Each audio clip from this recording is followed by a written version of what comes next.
Assalamualaikum warahmatullahi wabarakatuh. Selamat pagi, selamat siang, selamat sore, dan selamat malam semuanya.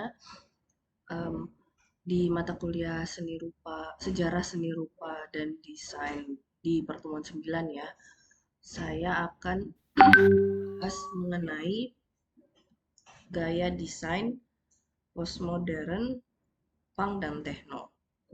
Kita langsung saja. Oke, ini pembahasan kita. Nanti saya akan membahas sekilas tentang postmodern ya, mengingat kembali. Kemudian kita membahas tentang punk dan techno. Oke, yang pertama pengantar singkat ya tentang postmodern. Postmodern ini adalah campuran antara macam-macam tradisi dan masa lalu. Gitu. Jadi postmodern itu uh, kelanjutan dari modernisme, tapi sekaligus melampaui modernisme. Gitu. Ciri khasnya dia mempunyai makna ganda, kemudian ironis gitu ya. Lalu banyak pilihan, adanya konflik, pecah menjadi berbagai tradisi. Disebabkan karena heterogenitas yang sangat memadai bagi pluralisme. Salah satu ciri utama tadi ya, postmodern itu adalah pluralisme. Dalam paham postmodern, perbedaan itu sangat dijunjung tinggi dan persamarataan itu diharamkan. Tidak boleh jadi berbeda itu baik gitu ya. Kemudian postmodern juga melepas estetika dari persepsi tentang keindahan menuju kepada pluralisme makna. Kemudian postmodern ini merupakan pertentangan dari desain modern yang minimalis, simple dan lugas. Jadi kebalikannya gitu. Jadi prinsip utamanya dari postmodern adalah kompleksitas, kontradiksi dan cenderung menampilkan sisi yang maksimal dari suatu desain. Dalam perkembangan desain grafis postmodern, cenderung memiliki karakter, jadi dia pertama berkonsep form follow fun gitu. Jadi konsepnya abstrak ya. Jadi dia fun gitu. Jadi menyenangkan. Kemudian yang kedua menganggap modernisme ini terlalu kering sehingga ada timbulnya postmodern ini. Kemudian kaburnya batas antara fakta dan realitas, dan yang terakhir merupakan reaksi dari revolusi informasi dan teknologi. Tahap berlanjut nextnya adalah punk.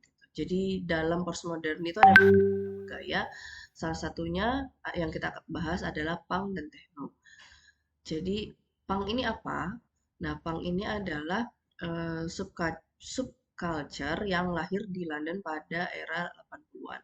Subculture itu sendiri adalah sekelompok orang yang memiliki perilaku dan kepercayaan yang berbeda dengan kebudayaan induk mereka gitu. Jadi sekelompok orang ini menyimpang dari gaya kebanyakan di era itu.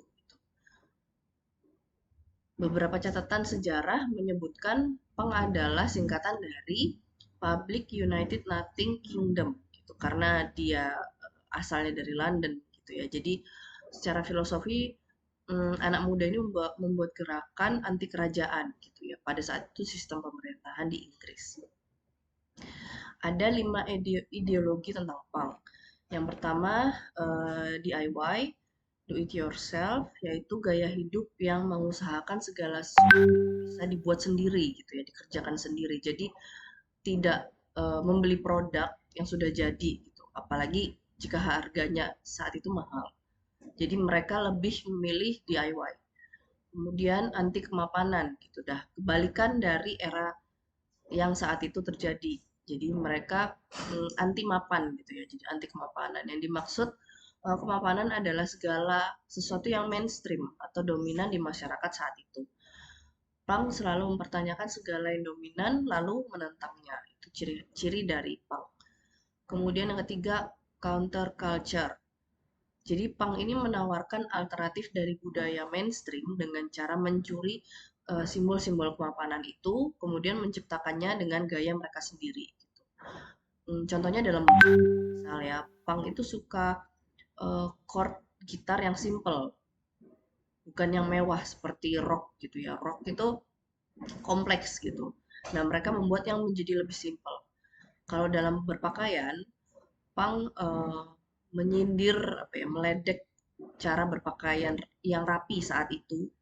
Orang-orang aristokrat yang rapi berpakaian jas dengan mereka bergaya dengan serampangan dan rebel gitu ya.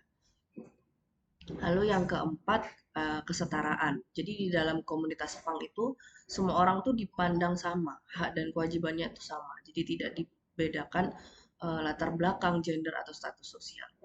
Dan yang terakhir anarkis. Jadi ya punk itu identik dengan anarkis gitu. Jadi paham mereka adalah kehidupan tanpa negara, tanpa pemerintah.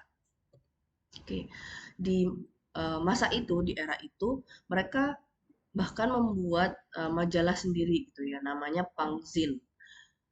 Eh, jadi caranya adalah mereka membuat majalah dari hasil guntingan, potongan-potongan gambar, kemudian ditempel, di staples, difotokopi, sampai dilaminasi secara independen sendiri gitu ya. Tadi DIY tadi, kemudian menjadi majalah pangzin gitu atau majalah pang. Proses DIY ini terjadi pada pembuatan pangzin selain sebagai sebuah bentuk kritik terhadap budaya populer, hal ini juga memunculkan gaya visual mereka sendiri gitu. Jadi ciri khas dari majalah punk. Oke, punk style itu ada banyak macam-macam. Eh, yang ini contohnya adalah fashion, bisa bisa dilihat gitu ya ciri khas mereka. Rambutnya yang mohawk, kemudian gayanya yang tambal sulam, jadi tempel-tempel, kemudian ada peniti segala macam, kemudian kain-kain yang dipotong-potong kemudian ditempel dijahit sendiri gitu ya. Intinya tuh konsep DIY mereka yang ditonjolkan gitu. Ini dari fashion, kemudian dari graphic design, ini contoh-contoh poster gitu ya. Saat itu jadi hmm, mereka menunjukkan kesan rebelnya dari eh, apa seolah-olah gambar itu seperti ditempel gitu ya, acak secara acak random ditempel. Jadi main-main warna yang abstrak, warna yang primer semua bold, kemudian tulisan juga mungkin kita harus orang awam yang membaca itu juga harus cukup jeli karena mereka